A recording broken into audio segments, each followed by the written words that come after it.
Muy buenas noches, yo soy Lady Kaboom y les doy la bienvenida a Perturbador, donde los monstruos no salen de la ficción, sino del expediente.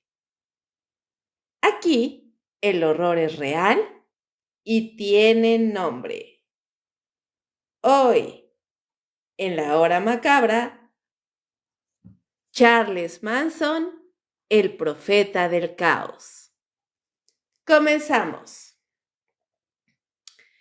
Esta noche, chicos, vamos a cruzar una frontera invisible, una línea que separa la mente común de la mente que arde. Hoy no hablaremos de fantasmas ni de espíritus. No habrá espectros flotando en corredores oscuros ni posesiones demoníacas. Pero sí hablaremos de algo mucho más real y quizás mucho más aterrador. Porque esta noche el mal tiene rostro humano.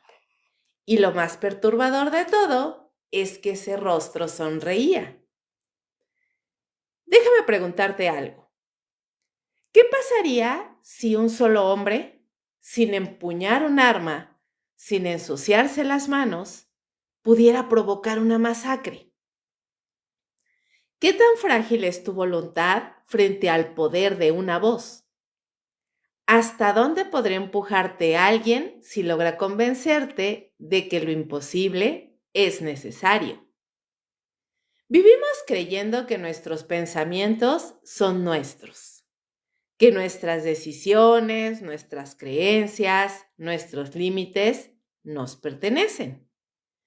Pero, ¿y si te dijera que hay una persona que sabe entrar en la mente de otros, romper sus principios, reescribir su moral desde adentro?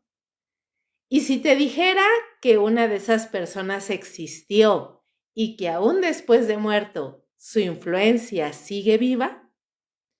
El caso que estás a punto de escuchar no es una historia común de crimen. No es un simple asesinato ni una serie de eventos brutales ejecutados por mentes enfermas. Es algo más profundo, más inquietante. Se trata del nacimiento de un culto, de un pequeño dios inventado por su propio delirio que convenció a otros de matarse por él y de matar también. Esta es la historia de un hombre que no solo destruyó vidas, las manipuló, las despojó de toda humanidad y después las convirtió en extensiones de su voluntad.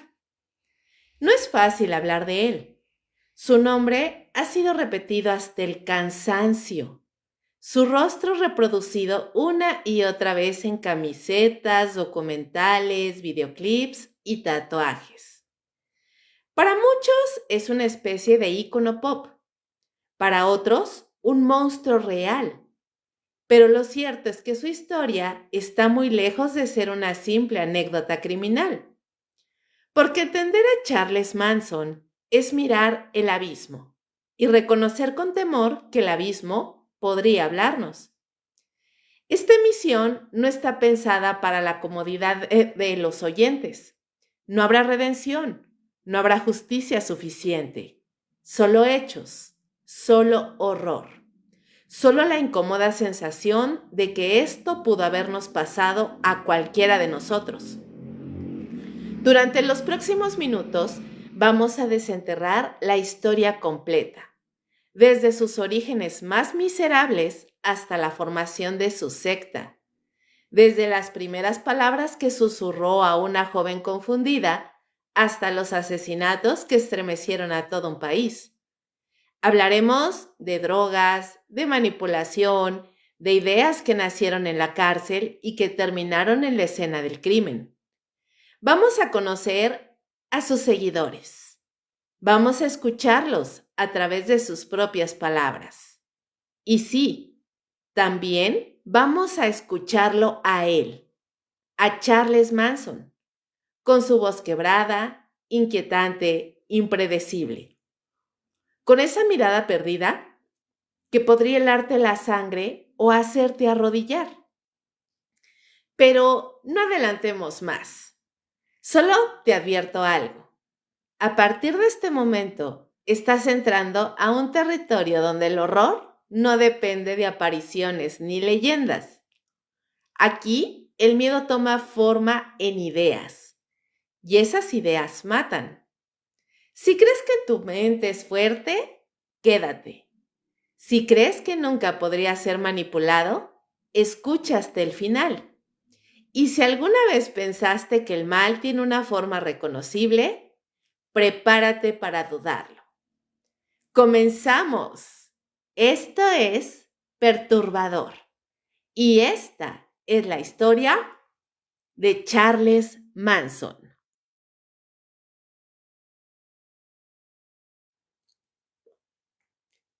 Muy bien, chicos.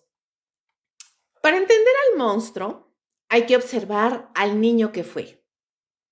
Y no se trata de justificar, se trata de comprender cómo la oscuridad echa raíces en una mente quebrada desde el principio. Charles Miles Manson nació el 12 de noviembre de 1934 en Cincinnati, Ohio. Su madre, Kathleen Maddox, tenía apenas 15 años cuando lo trajo al mundo. No había padre presente, ni familia sólida, ni una base emocional sobre la cual crecer. Su certificado de nacimiento originalmente lo registró como No Name Maddox, es decir, sin nombre. Y eso, aunque suena anecdótico, marcó su existencia desde el comienzo. Un niño que llegó al mundo sin identidad, sin hogar, sin protección. Una vida destinada al abandono antes de siquiera iniciar. Kathleen era una adolescente rebelde, impulsiva, con tendencias autodestructivas. Bebía, se metía en problemas constantemente y tenía un carácter errático. Charles fue el resultado de una relación breve con un hombre casado que desapareció tan pronto supo del embarazo. No quiso saber nada de ella, no quiso saber nada del niño. Y Kathleen, demasiado joven para criar a alguien, tampoco parecía dispuesta a hacerlo. Cuando Charles tenía apenas 5 años, su madre fue arrestada y también sentenciada a prisión por asalto a mano armada. Ella y su hermano habían intentado robar a un hombre con una botella rota como arma y lo golpearon, lo dejaron tirado y la condenaron a 5 años de prisión.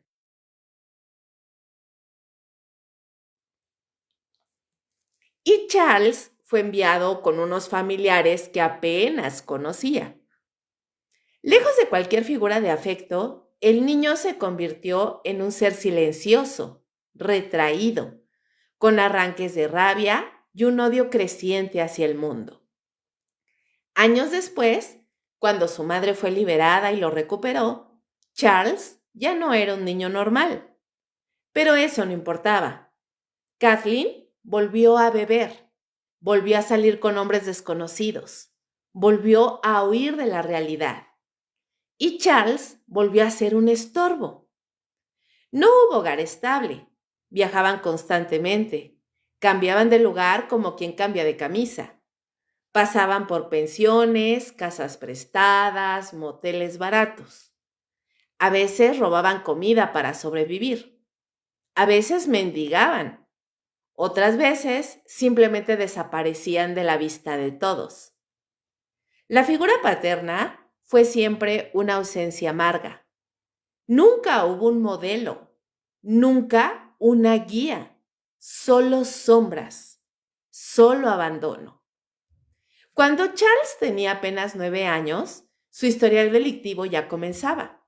Robó una tienda de abarrotes, luego una bicicleta, luego dinero de una caja de limosnas en una iglesia. Pero más que por maldad, lo hacía por hambre, por impulso o simplemente por existir. El sistema lo detectó pronto. En 1947, con apenas 13 años, fue enviado a su primer reformatorio, el Gibald School for Boys, esto en Indiana, un lugar duro manejado por religiosos, con disciplina estricta, castigos físicos y un ambiente donde los abusos eran pan de cada día. Allí, el niño sin nombre comenzó a aprender otra forma de sobrevivir: obedecer cuando era útil, manipular cuando era necesario y desaparecer cuando corría peligro. Charles intentó fugarse varias veces. En total, escapó de instituciones para menores más de una docena de veces, pero cada vez que lo atrapaban, lo golpeaban, lo degradaban, lo devolvían como si fuera una caja rota.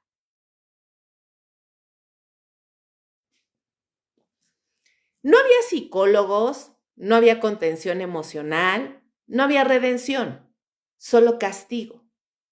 En esas instituciones conoció a otros jóvenes como él, chicos endurecidos, muchos con historias tan oscuras como la suya. Y entre ellos, Charles comenzó a desarrollar su verdadera habilidad, que era la manipulación. No era el más fuerte, tampoco el más inteligente, pero sí era el más hábil con las palabras. Aprendió a leer a las personas, a detectar debilidades, a decir lo que el otro necesitaba escuchar. Se convirtió en alguien escurridizo, alguien que podía ser dulce con los guardias, fraternal con sus compañeros, servicial con los adultos y cruel cuando nadie lo miraba. Ya no era solo un niño abandonado, ahora era un pequeño maestro del engaño. En 1951 fue trasladado a una institución más severa, la Escuela Nacional para Varones de Washington. Allí el régimen era más brutal, más estricto. Fue víctima de abusos físicos y sexuales, algo que más adelante insinuaría en entrevistas, aunque siempre con una mezcla de cinismo y burla. Nunca lo dijo abiertamente, pero dejaba entrever los traumas sin nunca asumirlos por completo, como si su pasado estuviera lleno de ecos, pero no de confesiones. Durante su adolescencia, Manson siguió robando coches, casas, armas pequeñas. También comenzó a mostrar un interés por la música. Aprendió a tocar la guitarra, escuchaba blues, country y rock primitivo. Se aferró a eso como única forma de expresión personal.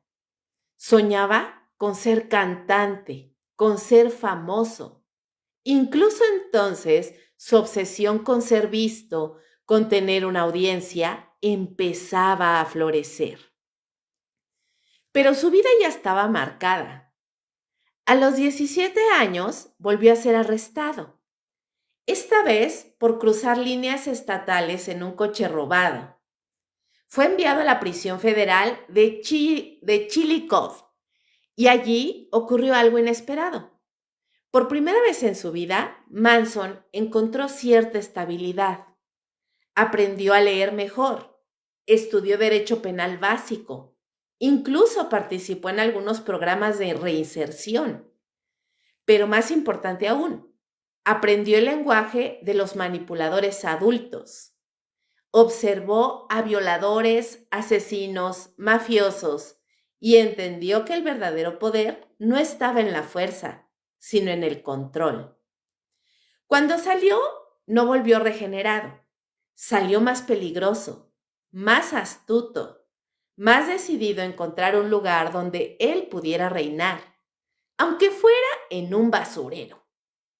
En esos primeros años de juventud, Charles Manson entendió tres cosas. Primero, que el mundo no lo quería. Segundo, que las reglas eran una ilusión. Tercero, que el único camino posible era crear su propio universo.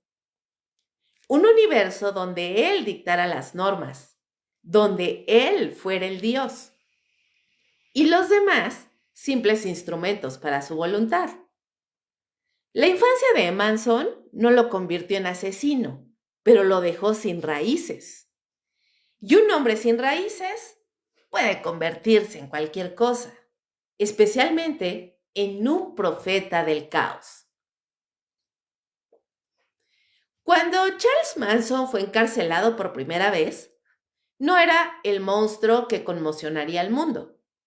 Era apenas un delincuente menor con una infancia errática, una juventud marcada por el abandono y una obsesiva necesidad de atención.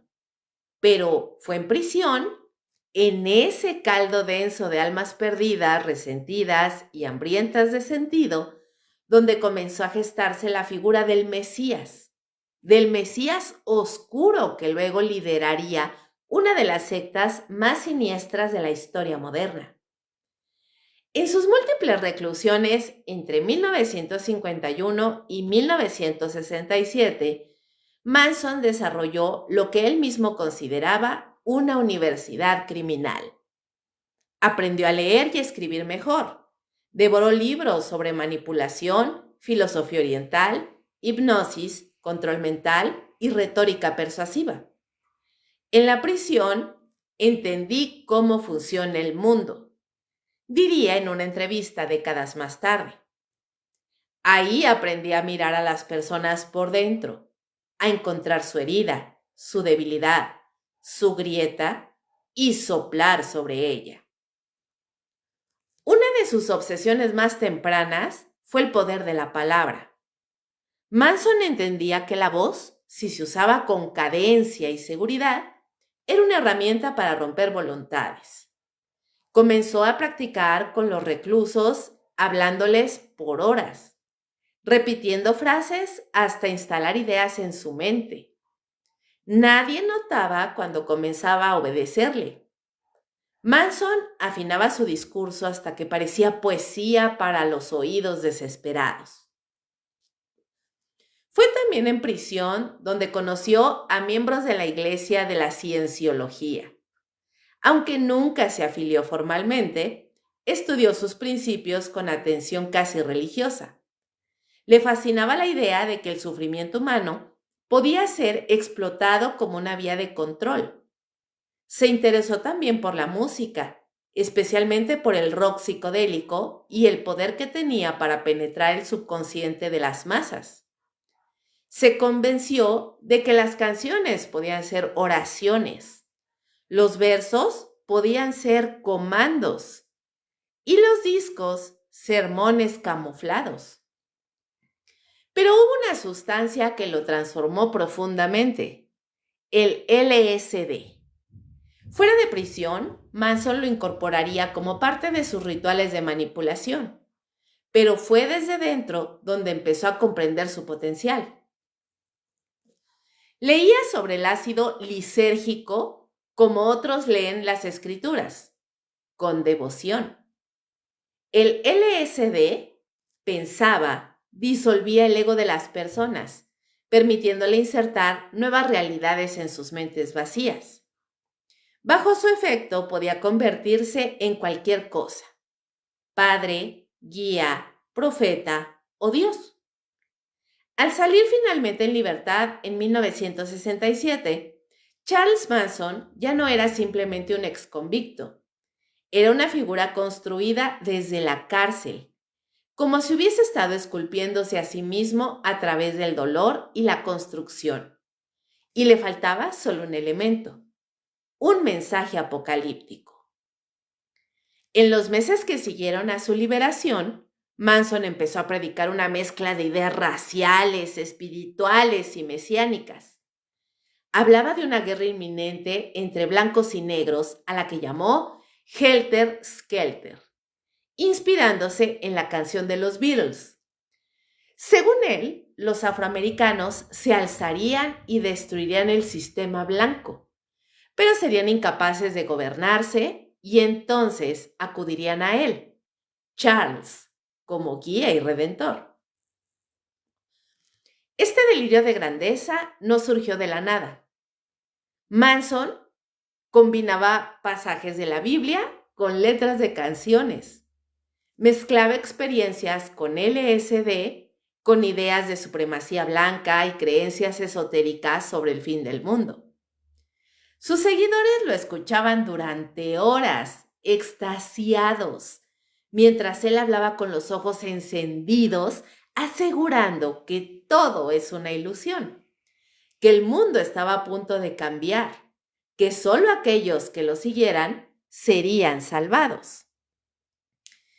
En una de las entrevistas más recordadas, años después del juicio, Manson se reclinó sobre su silla y con una sonrisa torcida dijo: «Yo no obligué a nadie a hacer nada, solo les mostré la puerta. Si entraron fue porque ya estaban rotos por dentro. Yo solo les di forma». Otra ocasión, mientras hablaba sobre su visión del mundo, sostuvo la mirada al periodista y le dijo: «Tú eres una mentira. Tu gobierno, tu religión, tu moralidad, todo eso es una máscara. Yo solo arranqué la máscara y me reí de lo que vi. Y la gente odia eso. Odia que les muestren su reflejo podrido». El periodista, visiblemente incómodo, intentó cambiar el tema, pero Manson lo detuvo y le dijo: «Yo soy tu hermano, soy todos ustedes. La diferencia es que yo no lo niego».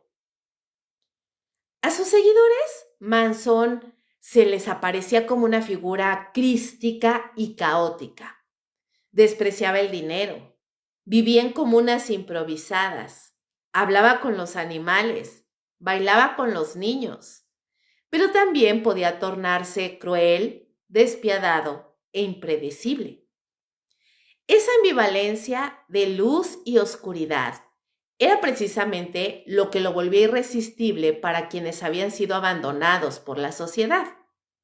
Él les ofrecía una misión, un propósito y, sobre todo, un enemigo claro. Uno de los exmiembros de la familia declaró: «Charlie nos decía que el mundo estaba enfermo y que nosotros éramos la cura, que la sangre tenía que correr para que el planeta sanara, que debíamos matar el ego y a veces también a las personas». La idea de que él no solo era un hombre, sino una encarnación del cambio, un nuevo Mesías para una nueva era, lo obsesionaba. En múltiples momentos se proclamó como Jesús, el diablo, Buda o simplemente nada. Y es que para Manson los nombres eran irrelevantes. Lo único que importaba era el poder de controlar la narrativa, de romper la realidad y reescribirla con sus propias reglas. La cárcel, lejos de romperlo, lo convirtió en su propio experimento. Ahí nació su visión mesiánica. Ahí afiló sus discursos. Ahí aprendió a construir una identidad magnética. Cuando salió, no buscó redención ni venganza, sino discípulos. Y los encontró. Porque en los márgenes del mundo, chicos, siempre hay almas hambrientas de fe, vacías de sentido y necesitadas de un Dios, aunque ese Dios tenga la mirada extraviada, una suástica en la frente y un cuchillo en el verbo.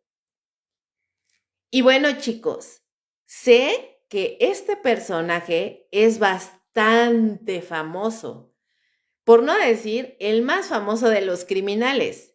Y lo más curioso es que este tipo jamás mató a nadie con su propia mano. Ese es el poder que tiene Charles Manson. Esa era su fortaleza. Eso es lo que lo vuelve un criminal fuera de serie. Vamos a saludar un poquito a todos los chicos que van llegando. Eduardo, desde Venezuela, ¿cómo estás? Muchísimas gracias por escucharme. Pablito, muy buenas noches, bienvenido. Mavro, muy buenas noches. José Luis Ortijosa, muy buenas noches. Luis Antonio, ¿cómo estás? Qué bueno, chicos, que andan por aquí. Recuerden que tenemos estrellitas disponibles para que si me quieren apoyar en el proyecto, se los agradecería muchísimo. Y también pueden comentar todo lo que ustedes quieran acerca de lo que saben de Charles Manson. Si tienen alguna pregunta o si tienen algún aporte, también ahí en los comentarios, que yo de vez en vez voy leyendo todo lo que me van escribiendo, ¿va? Ok, chicos, pues sigamos con el tema. En los márgenes de California, a finales de los años 60, se gestaba algo más que una comuna hippie. Mientras la contracultura florecía con amor libre, psicodelia y rebeldía juvenil, Charles Manson construía un ejército silencioso de seguidores dispuestos a todo. Lo llamaban Charlie, y para ellos no era un simple hombre, era un guía, un profeta, una respuesta al caos. Charles Manson no reclutaba, seducía. Conocía el lenguaje de la carencia y sabía detectarla con precisión quirúrgica. Sus víctimas ideales no eran simplemente jóvenes rebeldes, eran almas rotas, mujeres solitarias, hombres desplazados, chicos sin rumbo. Manson se acercaba con una sonrisa amable, ofrecía palabras dulces, un cigarro, una canción, un viaje en auto. Decía lo justo para hacer sentir al otro comprendido. Luego, poco a poco, lo despojaba de sus certezas. Una de sus principales estrategias consistía en decirles que eran especiales, únicos, que habían sido elegidos por algo más grande. En un mundo que los ignoraba, Manson los veía, y en esa validación germinaba la obediencia. A las mujeres, particularmente, les hablaba con una mezcla de ternura y mística. Les decía que eran diosas, que la sociedad les había mentido, que el verdadero poder femenino estaba en su libertad sexual y su capacidad de amar sin límites. Pero esa libertad era una trampa disfrazada. Pronto, ellas estarían haciendo lo que él quisiera. En 1968, Manson y su grupo se establecieron en el rancho Spahn, un antiguo set de películas del oeste ubicado en las afueras de Los Ángeles. El lugar, deteriorado y casi abandonado, era propiedad de George Spahn, un anciano ciego a quien Manson convenció para que les permitiera quedarse. A cambio, los jóvenes del grupo lo cuidaban y le ofrecían compañía.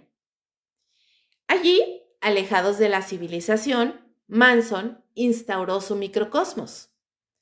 El rancho se convirtió en un espacio sin reglas externas, donde lo que importaba era su palabra. Se vivía en comunas, se compartía todo: comida, cuerpos, drogas. El LSD era la moneda corriente, pero no se usaba solo por placer.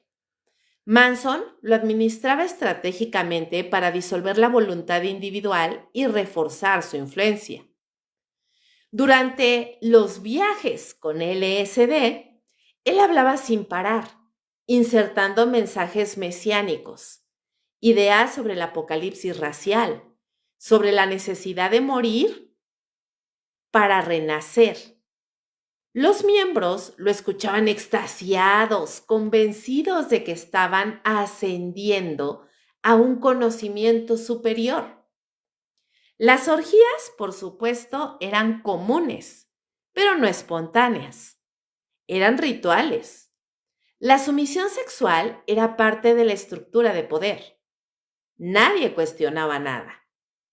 Las mujeres eran especialmente leales. Algunas cambiaron su nombre. Otras se tatuaron símbolos de la secta llamada La Familia. Todos abandonaron a sus familias biológicas. Manson les decía que el ayer ya no existe y les prohibía pensar en su vida anterior. Cualquier atisbo de individualidad era aplastado. Quien dudaba era aislado, humillado o drogado hasta olvidar. Susan Atkins, alias Sari Mygloth, fue una de las primeras mujeres en unirse a Manson. De infancia difícil y múltiples carencias afectivas, encontró en la secta de la familia una razón para vivir. Era devota de Charlie, al punto de participar en los asesinatos de la noche del 8 de agosto de 1969. Ella, en prisión, declaró: "Nunca dudé de Charlie. El medio amor me hizo sentir viva. Si él decía que había que matar, era por algo". Por otro lado, Leslie Van Houten llegó al rancho con apenas 19 años. Había abandonado sus estudios. Consumía ácido frecuentemente y buscaba un lugar donde encajar. Y ahí fue donde encontró a Manson. Participó en el segundo grupo de asesinatos en la casa de los LaBianca. Y en una entrevista, años después, dijo: "Yo no era una persona violenta, pero ahí en ese mundo no pensaba por mí misma. Era como si él habitara mi mente. Charlie hablaba y el mundo se acomodaba para obedecerlo". También tenemos a Patricia Krenwinkel, otra fiel seguidora que llegó a decir que Manson era el primer ser humano que la hizo sentir bonita. Dejó su vida en casa de sus padres para seguirlo. Fue parte activa en los asesinatos de la casa Tate. En una entrevista concedida décadas más tarde, dijo con voz quebrada que creía que estaban cambiando al mundo, que creía que la sangre iba a purificarlo todo, pero que ahora entendía que se había perdido completamente y que había dejado de ser ella. Junto a ellas estaban otros nombres como Tex Watson, que era el brazo ejecutor de Manson, y Linda Kasabian, quien terminó testificando contra el grupo. Cada uno tenía una función, una historia de abandono, un vacío que Manson supo llenar. Pero, ¿qué les parece si les cuento un poquito acerca de algunos fragmentos reveladores de entrevistas reales con todas las personas que participaron en esta secta, siendo pues una parte medular o los miembros más cercanos a Charles Manson? Y tenemos nuevamente a Susan Atkins. Y esta entrevista o este fragmento de entrevista la concedió en 1976 desde la prisión de California. Charlie nos decía que el amor verdadero no tenía límites, que para renacer primero había que destruir. Yo quería renacer. Yo quería ser parte de algo sagrado. Tenemos otro fragmento que fue concedido por Leslie Van Houten en el año 2002. Y cito: "A veces pienso en esa chica que fui y no la reconozco. No sé cómo alguien tan joven puede dejarse lavar el cerebro así, pero lo hizo. Y yo era ella". Patricia Krenwinkel también concedió algunas entrevistas y entre ellas está este fragmento que concedió en el año 2011. Y cito: "Yo maté por amor, no por odio, no por venganza, por amor a un hombre que me convenció de que el mundo estaba enfermo y que nosotros éramos la cura". Estos testimonios, chicos, no solo revelan la magnitud del control psicológico que Manson ejercía sobre sus seguidores, sino también la profundidad del daño emocional que los unía. No eran simples asesinos, eran víctimas y verdugos al mismo tiempo. Ahora, la secta de la familia Manson, pues no era un grupo organizado en términos convencionales. No tenían jerarquías formales ni estatutos, pero todos sabían quién mandaba. Charles Manson era el centro gravitacional. Su mirada bastaba para cambiar el rumbo de una conversación. Su sonrisa podía ser un premio o una amenaza. La música, las drogas, el sexo, los discursos apocalípticos, todo era parte de un sistema cuidadosamente diseñado para quebrar identidades. La familia no era una comunidad, era una prisión sin barrotes, y Manson era su carcelero encantador. El aislamiento en el rancho ayudaba a reforzar esa burbuja de irrealidad. No veían noticias, no tenían contacto con el exterior, no hablaban con extraños. Solo existía el aquí y el ahora, moldeado por la voluntad de su líder. En ese mundo, matar no era pecado, era una necesidad. Años después, muchos de los exmiembros aceptarían que no sabían en qué momento cruzaron la línea, que lo hicieron drogados, confundidos y manipulados. Pero todos coincidirían en algo. Manson no necesitaba gritar ni amenazar. Solo bastaba con que lo miraran para saber qué hacer. Y eso es lo más aterrador.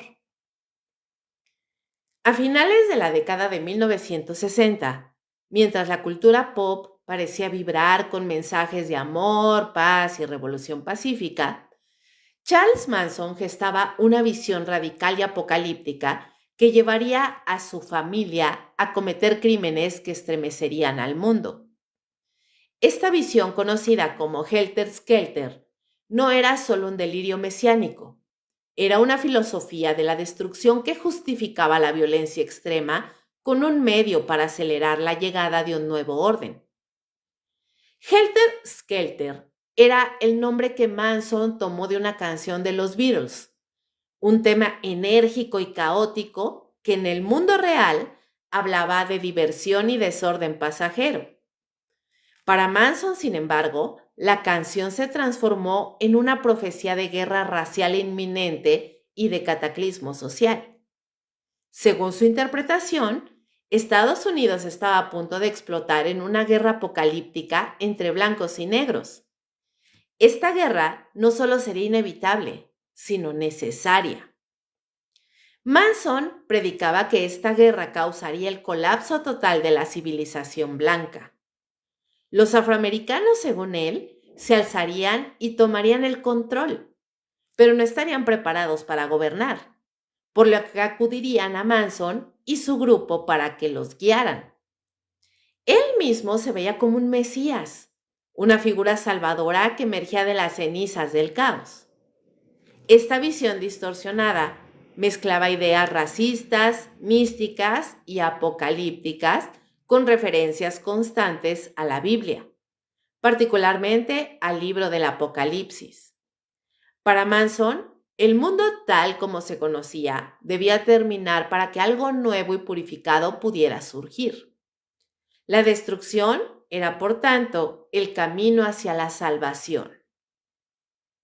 Las canciones de The Beatles, especialmente del White Album de 1968, se convirtieron en textos sagrados para Manson. Helter Skelter no era solo una canción, sino un mensaje cifrado. En su mente, las letras y melodías contenían pistas ocultas sobre la inminente guerra racial y el papel que él y su familia debían jugar. Manson interpretaba la música como un lenguaje secreto que solo él podía decodificar.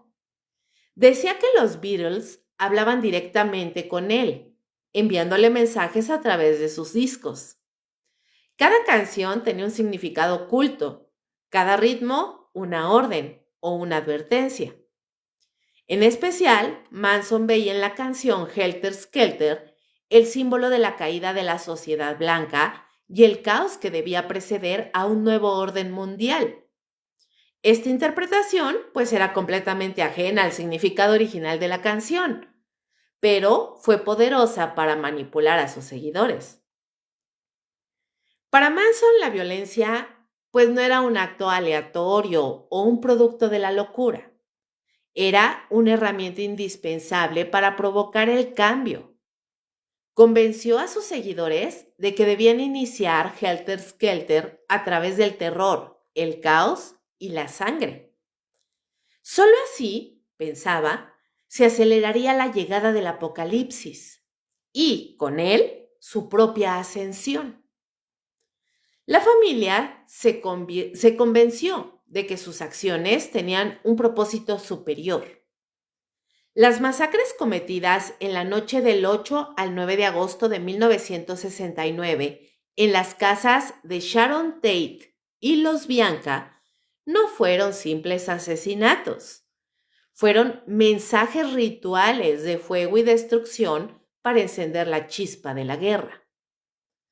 Manson instruyó a sus seguidores a dejar símbolos en las escenas del crimen, escritos con sangre y marcas para despertar a la sociedad y provocar el enfrentamiento racial. Se usaron palabras como Helter Skelter y símbolos para sembrar miedo y confusión. Además, Manson utilizó el LSD y otras drogas para reforzar esta creencia. Durante los viajes psicodélicos, sus discursos sobre la guerra inminente, la purificación mediante la violencia y la figura mesiánica de sí mismo se grababan profundamente en las mentes de sus seguidores. La línea entre la realidad y la fantasía se desdibujaba y la obediencia se convertía en un acto casi religioso. En una entrevista grabada poco después de su captura, Manson explicó con crudeza y carisma su visión de Helter Skelter. Y cito: "No soy un loco. Veo el mundo como realmente es. La guerra va a venir. Los blancos están ciegos. No ven lo que pasa. Cuando todo estalle, será el fin para ellos. Pero nosotros estaremos aquí, listos para tomar el mando". En otra ocasión, en una entrevista televisiva declaró: "Helter Skelter no es solo una canción, es una profecía. Hay que hacer que suceda para que puedan hacer algo nuevo. La sangre tiene que correr. La vieja sociedad tiene que morir para que la verdadera revolución pueda comenzar". También, en una conversación con un periodista, Manson detalló su interpretación musical. "Los Beatles me hablan. No escuchan lo que dicen los demás, pero yo escucho lo que ellos gritan entre líneas. Helter Skelter es la verdad que nadie quiere enfrentar. Es la caída, el caos, la limpieza". Estas palabras reflejan el poder de su discurso, una mezcla intoxicante de lógica distorsionada, carisma y amenaza velada que hizo que sus seguidores entregaran sus voluntades sin cuestionar. Aunque la mayoría de la sociedad vio en Manson simplemente a un asesino demente, sus seguidores vivían en una realidad alternativa, donde Helter Skelter era una misión sagrada. El impacto de esta filosofía de destrucción resonó no solo en las víctimas directas, sino en toda una generación que vio cómo el sueño hippie se tornaba en pesadilla. El legado de Helter Skelter es un recordatorio del peligro que puede significar la manipulación de creencias, especialmente cuando se combinan con carisma y desesperación. La filosofía de Manson no solo destruyó vidas, destruyó la inocencia de una época. Y ahora sí, chicos, en este bloque vamos a hablar de los crímenes ya como tal que se perpetraron bajo las órdenes de Charles Manson.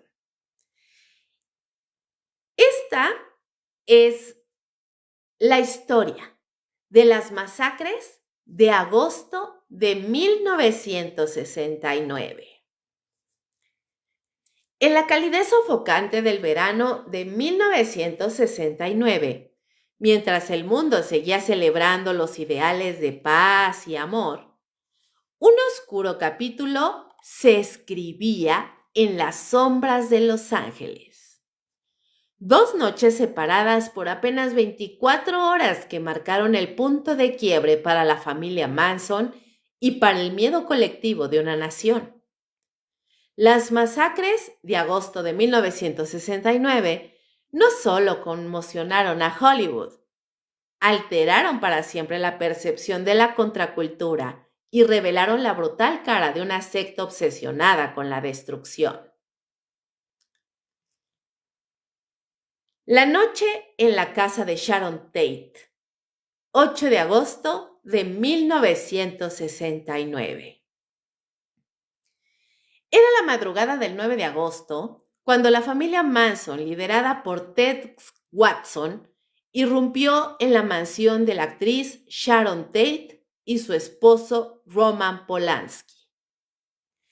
Tate, embarazada de 8 meses, disfrutaba junto a amigos y su niñera, en una casa que parecía un refugio de paz en medio del bullicio de Beverly Hills. Los intrusos entraron con la precisión y frialdad de un grupo que ya había practicado su violencia. Tex Watson, Susan Atkins, Patricia Krenwinkel y Linda Kasabian eran los nombres que formarían parte de esa oscura noche. El objetivo era claro: enviar un mensaje aterrador, iniciar la llamada Guerra de Helter Skelter. En la casa, la atmósfera cambió de la tranquilidad a la pesadilla en cuestión de minutos. Susan Atkins relató años después: entramos sin hacer ruido. No dudaba, no sentía miedo ni remordimiento. Charlie nos dijo que esto era necesario, que estábamos limpiando el mundo. Primero atacaron a Jay Sebring, estilista y amigo de Tate, quien fue asesinado con brutalidad. Luego llegó la pareja Sharon Tate y Abigail Folger, hija del magnate del café. Tate intentó protegerse, pero nada pudo detener la furia desatada. Las heridas, marcas de cuchillo y bala, fueron brutales. Tate recibió 16 puñaladas. Los asesinos escribieron con su sangre palabras en las paredes.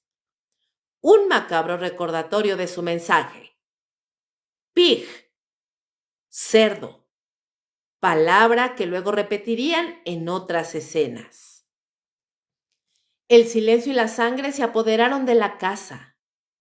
Polanski estaba fuera del país y nunca imaginó que su hogar sería el escenario de una carnicería tan espantosa.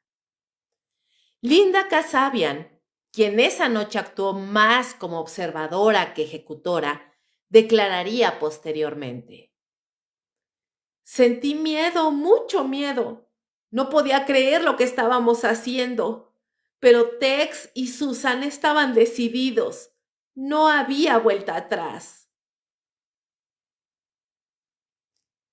La noche en la casa de los LaBianca, 10 de agosto de 1969. Apenas un día después, la familia atacó en la residencia de Leno y Rosemary LaBianca, una pareja común en un barrio modesto de Los Ángeles. Esta vez, el ataque fue incluso más ritualizado y caótico, pero igual de mortal. Tex Watson, Charles Tex y Patricia Krenwinkel ingresaron mientras los LaBianca dormían. Leno fue atado, amordazado y apuñalado hasta la muerte. Rosemary fue brutalmente asesinada frente a su esposo, con heridas que mostraban una violencia casi ritual. Los agresores dejaron un mensaje aún más explícito en la escena: Escribieron con sangre en las paredes y los muebles, palabras amenazantes y símbolos que buscaban sembrar terror y confusión. Tex Watson describió la escena en una entrevista desde prisión. Era como un ritual, un caos controlado. Todo tenía un propósito, aunque ahora sé que era una locura. En ese momento estábamos convencidos de que lo que hacíamos cambiaría el mundo. Los asesinatos de Tate y la Bianca no solo impactaron por su brutalidad, sino también por el contexto. El blanco de los ataques fue una estrella emergente de Hollywood y una pareja común, recordando que nadie estaba a salvo. Cuando la noticia de los asesinatos se filtró, el mundo se paralizó. Hollywood, cuna de sueños y glamour, se enfrentó a la cruda realidad de la violencia desatada por un culto interno. Los titulares eran sensacionalistas. Matanza en Beverly Hills. El horror de la familia Manson. El fin de la inocencia hippie. Las imágenes de las escenas del crimen eran un recordatorio brutal de la fragilidad humana. El miedo se propagó rápidamente. Los actores y actrices, acostumbrados a una vida pública expuesta pero controlada, se encerraron en sus casas. La prensa siguió cada avance de la investigación con voracidad, y la casa de Manson y su familia se convirtió en noticia nacional. El suceso también desató debates sobre la contracultura, el consumo de drogas y la autoridad social. ¿Cómo pudo un grupo de jóvenes idealistas convertirse en asesinos despiadados? La respuesta aterradora fue que habían sido manipulados por una mente carismática y destructiva. Tex Watson, brazo derecho de Manson, habló desde la prisión sobre aquella noche. No éramos monstruos, aunque eso es lo que parezca. Éramos jóvenes confundidos, perdidos. Charlie nos ofreció un sentido y creímos que lo que hacíamos tenía un propósito mayor. Pero cuando estás en medio del acto, el miedo desaparece. Solo queda la obediencia. Susan Atkins, uno de los miembros más notorios, declaró en una entrevista: no recuerdo todo con claridad, porque fue un torbellino, pero recuerdo la mirada de Sharon y el silencio que siguió después. No sentí odio, sentí que estábamos haciendo algo inevitable. Aún así, no puedo negar que fue aterrador. Ambos coincidieron en que la mezcla de drogas, el adoctrinamiento constante y el carisma de Manson habían borrado cualquier límite moral. La realidad se desfiguraba y la violencia se transformaba en un acto casi ceremonial. Estas masacres marcaron el fin de una era y el comienzo de una obsesión mediática sin precedentes. La familia Manson no solo asesinó personas, asesinó sueños, confianza y la ilusión de un mundo mejor. Tras las horribles masacres de agosto de 1969, la atención de la policía y la prensa se centró en un nombre que hasta entonces parecía insignificante: Charles Manson. Lo que comenzó como una investigación tradicional se convirtió en un complejo entramado de pistas, testimonios y evidencias que revelaron una verdad mucho más aterradora que los asesinatos mismos. Una secta liberada por un carismático manipulador capaz de inducir a sus seguidores a cometer actos atroces. La policía inicialmente investigó las escenas del crimen con meticulosidad, buscando huellas, pruebas y cualquier indicio que pudiera llevar a los responsables. La sangre derramada, los mensajes escritos con ella y la naturaleza aparentemente ritualista de los crímenes desconcertaron a los investigadores. Sin embargo, fue un detalle en la escena de la Casa La Bianca el que inició la cadena que llevaría hasta Manson. Un cuaderno con anotaciones y conexiones indirectas a la familia. Gracias a las declaraciones de Linda Kasabian, quien decidió colaborar con la justicia, se pudo armar un cuadro más claro. Kasabian describió las actividades del grupo, su vida en el rancho Span y la influencia de Manson. Su testimonio fue fundamental para identificar a los perpetradores y finalmente a Manson. Fue así que el 16 de octubre de 1969, Charles Manson y varios miembros clave de la familia fueron arrestados, acusados formalmente de asesinato y conspiración. Desde ese momento, la tensión mediática no dejó de crecer. El juicio comenzó en junio de 1970 en Los Ángeles, con Vincent Bugliosi como fiscal principal. Más que un simple proceso legal, se convirtió en un espectáculo mediático sin precedentes. Manson entendió rápidamente que el juicio era una plataforma para exhibir su filosofía y su personalidad retorcida. Desde el inicio, Manson mostró un comportamiento errático y desafiante.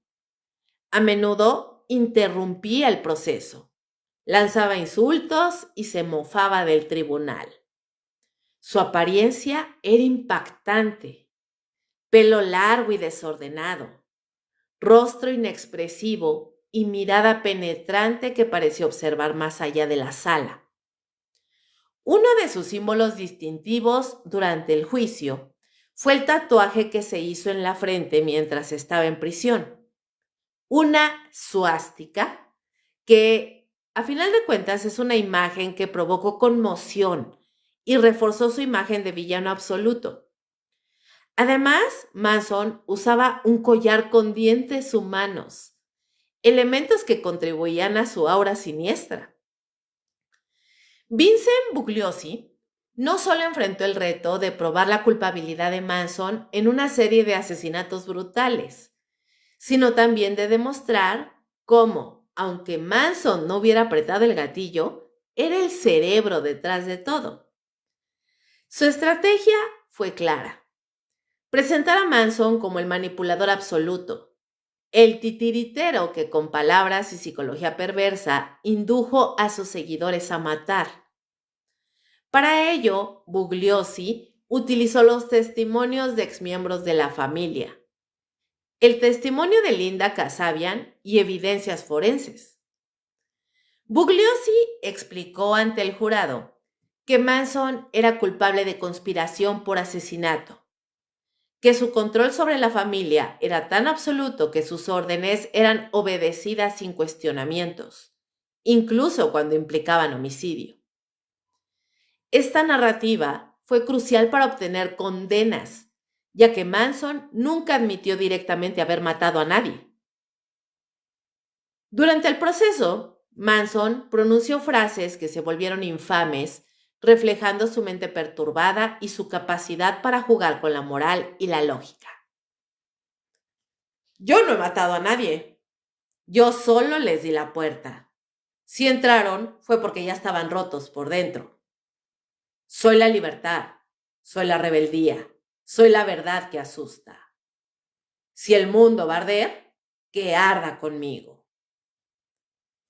En una ocasión, al ser interrogado sobre su tatuaje, dijo con una sonrisa sardónica: es un símbolo de poder de cambio. La gente no entiende que las ideas pueden ser más mortales que las balas. Manson incluso llegó a desafiar al sistema legal, declarando que él y sus seguidores eran víctimas de una conspiración mayor y que su juicio era un espectáculo montado para mantener el orden establecido. Su comportamiento desafiante, sumado a su discurso apocalíptico y mesiánico, inquietó a todos en la sala y mantuvo a la prensa fascinada. Tras meses de testimonios, evidencias y confrontaciones, el jurado encontró a Manson junto con Susan Atkins, Patricia Krenwinkel y Leslie Van Houten, culpables de múltiples cargos de asesinato en primer grado y conspiración. El veredicto fue un golpe para Manson, aunque él mismo lo recibió con indiferencia y continuó proclamándose un mesías. Fue condenado a muerte, aunque su sentencia fue conmutada posteriormente a cadena perpetua tras la abolición de la pena capital en California. El juicio cerró el capítulo judicial de uno de los crímenes más impactantes de la historia estadounidense, pero abrió una puerta al estudio de la manipulación psicológica, el poder del carisma y la fragilidad de la mente humana ante el control mental. Después del veredicto que lo condenó a cadena perpetua, Charles Manson pasó el resto de su vida recluido en prisiones de alta seguridad en California. Pero aunque estaba encerrado tras los muros de una celda, su figura nunca dejó de proyectar una sombra ominosa y fascinante que capturaba la atención del público. La prensa y subculturas enteras. Manson se convirtió en algo más que un reo común. Se transformó en un mito, una bestia temida y a la vez un ídolo oscuro para ciertos seguidores. Desde prisión, Manson concedió varias entrevistas que avivaron el misterio en torno a su personalidad. Nunca perdió el carisma ni la capacidad de inquietar con su mirada penetrante y su retórica enigmática. En cámaras y grabadoras alternaba entre el estado de ánimo desafiante, la voz calmada y la locura manifiesta. En muchísimas entrevistas se negó a arrepentirse o mostrar remordimiento, reafirmando su papel como un agente del caos y la destrucción. En una de sus conversaciones más recordadas expresó: "No vine a este mundo para ser comprendido, sino para ser el espejo que refleja lo que nadie quiere ver". A lo largo de los años, Manson atrajo la atención de un grupo reducido de seguidores y admiradores que veían en él una figura casi mítica, un símbolo de rebelión contra el sistema. Estos seguidores adoptaron su iconografía, la suástica tatuada, sus frases crípticas, sus discursos, y mantuvieron vivo su legado en la cultura popular underground. A pesar de la pérdida del poder físico, Manson mantuvo una influencia inesperada en la cultura popular. En las décadas posteriores, su figura fue objeto de culto entre ciertos grupos marginales y movimientos contraculturales, desde seguidores de sectas alternativas hasta entusiastas del horror y lo oculto. Bandas de música, artistas y cineastas han recreado su imagen y filosofía, muchas veces glorificándola o reinterpretándola en clave de rebeldía nihilista. La fascinación por Manson no ha hecho más que crecer a pesar del horror de sus crímenes. A lo largo de los años, surgieron imitadores, criminales y seguidores que intentaron emular sus métodos o adoptar su filosofía, a menudo con consecuencias bastante trágicas.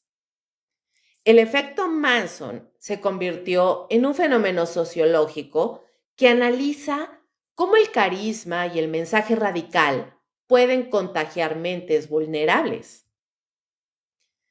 Pero ahora les pregunto, chicos, ¿Charles Manson era un loco, un genio, un manipulador o las tres cosas al mismo tiempo?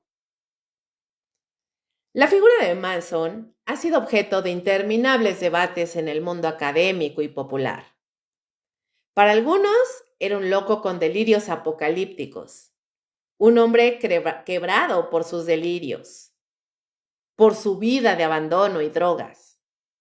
Para otros, era un genio oscuro, un maestro manipulador capaz de moldear voluntades y jugar con la psicología humana como un titiritero. Lo cierto es que Manson combinaba ambas cosas, un pasado traumático y una mente perturbada, junto con una inteligencia retorcida y un carisma irresistible.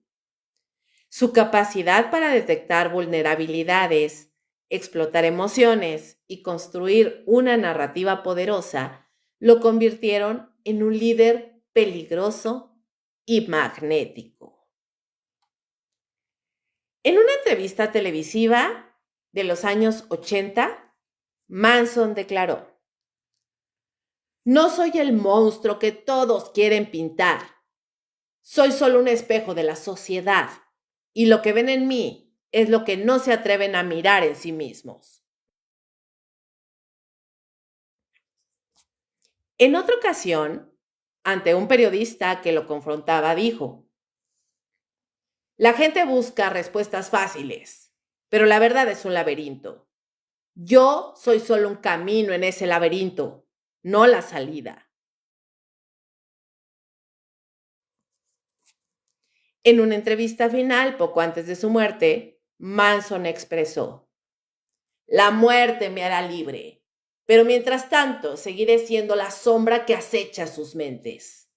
No es cuestión de amor o miedo, es cuestión de entender que todo es un ciclo, una historia sin fin". Charles Manson no fue solo un criminal condenado. Se convirtió en un fenómeno cultural que ha trascendido décadas y géneros artísticos, transformándose en un símbolo inquietante de la contracultura retorcida y de los extremos oscuros del carisma humano.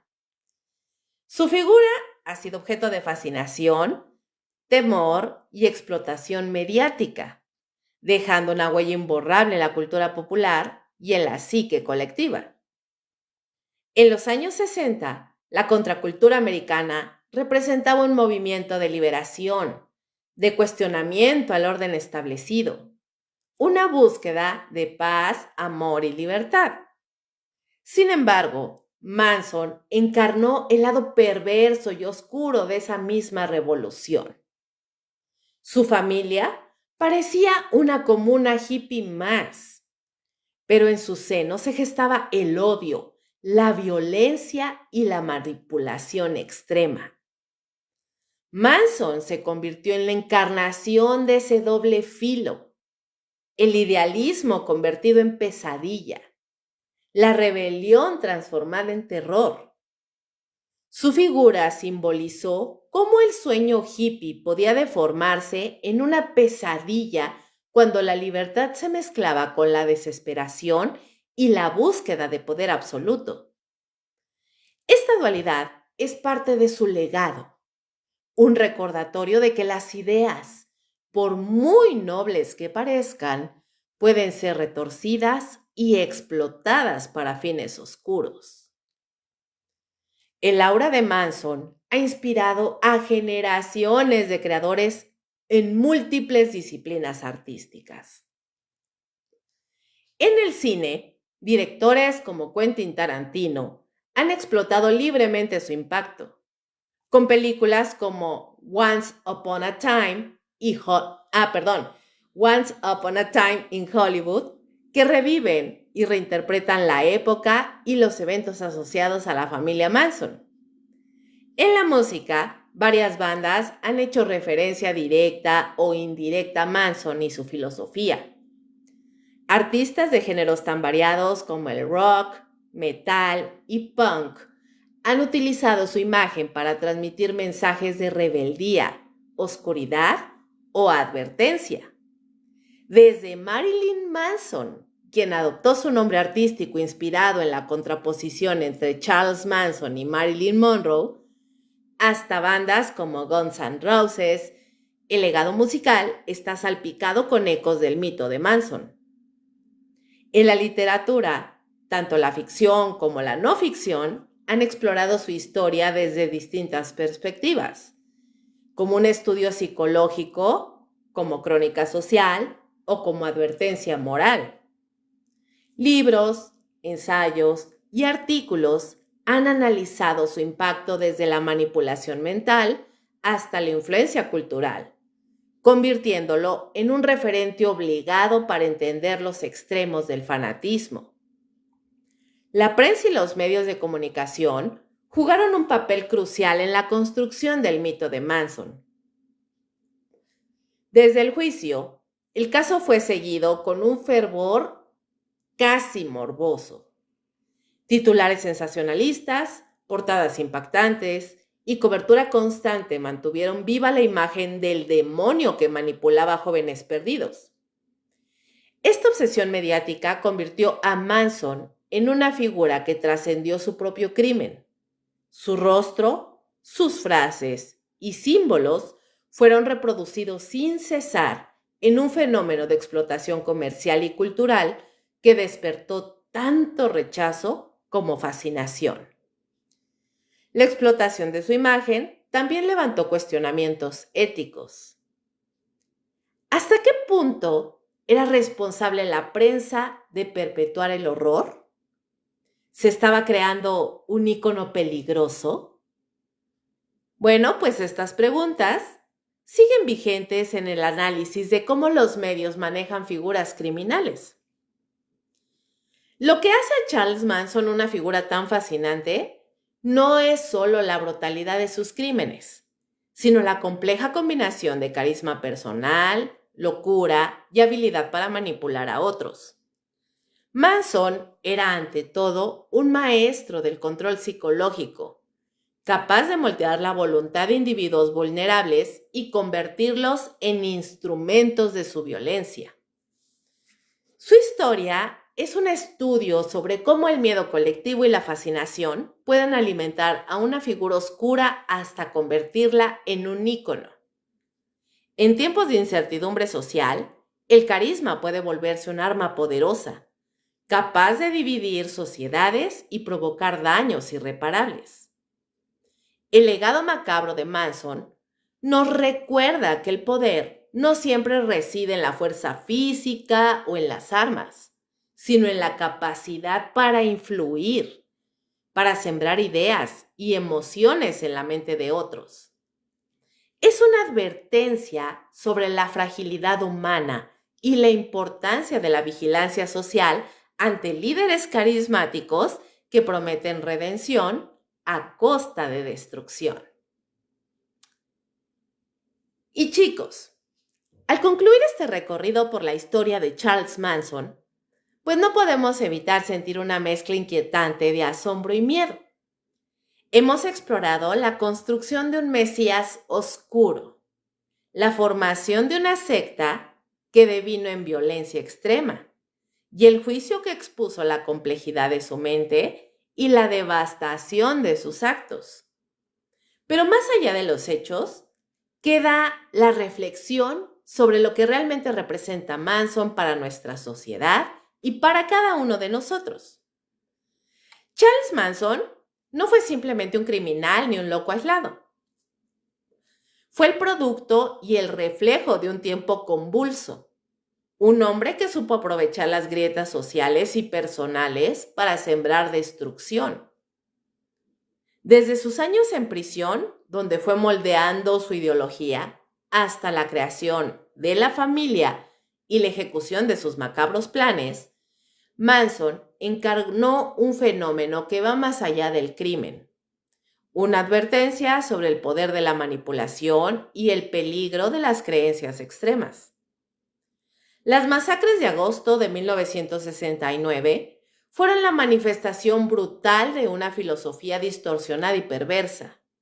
Y el juicio fue el escenario donde se enfrentaron no solo pruebas, sino las contradicciones de una mente atormentada, pero, también hay que decirlo, fascinante.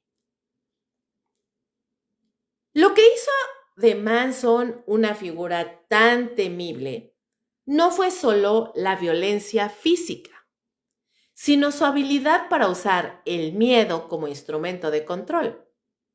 Supo detectar las vulnerabilidades emocionales de sus seguidores, su deseo de pertenencia y su desesperación por encontrarle sentido, y explota esas debilidades para moldear sus voluntades. El miedo no solo paraliza, también puede unir, manipular y dividir. En el caso de Manson, el miedo a un apocalipsis inminente, el miedo a la sociedad y el miedo a un mundo sin sentido fueron usados para justificar actos inimaginables. Esto nos obliga a preguntarnos, ¿cuán frágil es la voluntad humana cuando se enfrenta a un carisma poderoso y a una narrativa convincente? Entonces, chicos, les pregunto a ustedes, ¿cuántos Manson existen ocultos entre nosotros? ¿Cuántos líderes carismáticos con mensajes seductores y peligrosos esperan su oportunidad para manipular a las almas perdidas? ¿Qué tan preparados estamos para reconocer y resistir ese poder que se esconde en la palabra y en la promesa de redención a costa de la destrucción?